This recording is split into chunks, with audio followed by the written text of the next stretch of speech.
At the start of this process 9 months ago, Labor bowled up a housing bill that didn't guarantee a cent for public and community housing.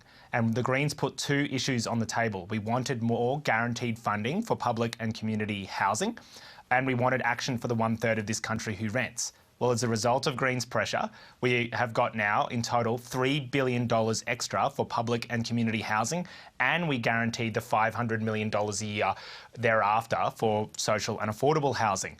That means there'll be thousands, tens of thousands of extra people getting to move into public and community homes because the Greens held firm. You're right, we weren't able to convince Labor to care about the 1/3 of this country who rents. But what we have been able to do is force the Prime Minister and all the premiers across the country to meet around the table, and we gave them the opportunity at National Cabinet to freeze and cap rent increases, and they refused. And now they've locked in unlimited rent increases. So for the Greens, this fight to secure a freeze and cap on rent increases has just started.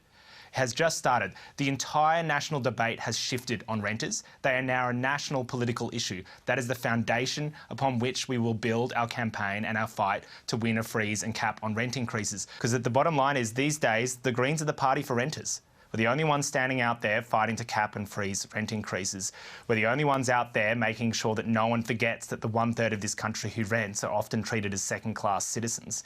Although it may be the case that it will take Labor losing hundreds of thousands, if not millions of voters to renters over the next few years and coming up to the next federal election for them to realise they can't ignore the 1/3 of this country who rents. I hope it doesn't come to that. I genuinely do, because what I'd like to do is see the Prime Minister get up at a press conference and announce a coordinated plan via National Cabinet to freeze and cap rent increases. But if they keep locking in their position of locking in unlimited rent increases, then they need to bear the responsibility of every rent increase thereafter, because that's their fault, because they have the power to do it now at National Cabinet. The Greens gave them that power because we forced National Cabinet to meet and discuss national renters' rights. There was the platform to do it. They squibbed it. We hope that over the next few years we can use our leverage to change their mind. Authorised by J. McCall, Australian Greens, Canberra.